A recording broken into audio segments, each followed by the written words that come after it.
What would you do if your mother canceled your gender reveal party without permission because your cheating sister was going through a divorce? I, 31F, was left at a hospital as a newborn. My parents had been trying to have a child for over a decade without success when they decided to adopt. According to my dad, when they first saw me, they knew I was meant to be their daughter. The adoption process took months. Interviews, home inspections, paperwork, but they persevered. I grew up as their only child for several years, surrounded by their love and attention. My paternal grandparents embraced me from day one.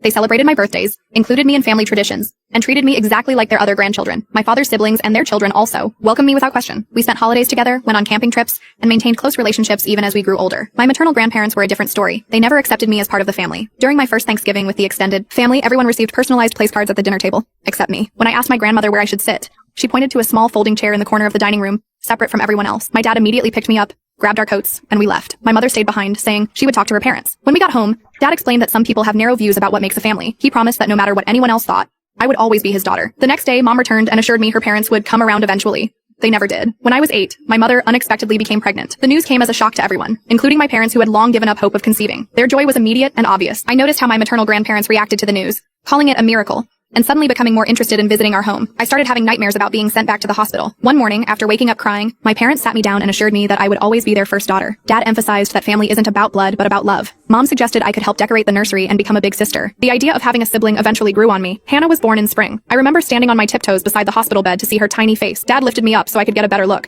and Mom showed me how to support her head properly when holding her. For the first few years, Hannah followed me everywhere. She wanted to wear the same clothes, play the same games, and sit beside me during meals. I taught her how to tie her shoes and ride a bike. Something changed after Hannah turned 5. My maternal grandparents began taking her for weekend visits without me. When she returned, she would look at me differently and avoid playing with me. Once, while coloring together, she suddenly asked, "Is it true you're not really my sister?" I didn't know how to respond and told Mom about it later. She dismissed it as a misunderstanding and said she would talk to Hannah. The incident started small. My homework assignments disappeared from my backpack. My favorite sweater went missing before school picture day. When I mentioned these things to my parents, they suggested I was becoming forgetful or disorganized. Then I noticed my toothbrush was wet every morning, even though I hadn't used it yet. I started keeping it in my bedroom instead of the bathroom. One day after school, I found Hannah in my room applying my new makeup all over her face and the carpet. When I asked what she was doing, she smirked and continued rubbing eyeshadow into the rug. I called for Mom, who came upstairs and gasped at the destruction. Nearly $200 worth of products I had saved for months to buy were ruined. I was just playing, Hannah said. Mom sighed and told me not to overreact about just makeup while helping Hannah clean her face. When I pressed further, Hannah finally admitted between sobs that she had also been the one taking my things and using my toothbrush to clean the toilet. Mom seemed shocked and asked her why. "Grandma says she's not really my sister," Hannah blurted out. "She says Sophie doesn't belong in our family and gets too much attention. Grandma says you and Dad spend too much money on her when it should be saved for me." I couldn't tell the full story in this short video.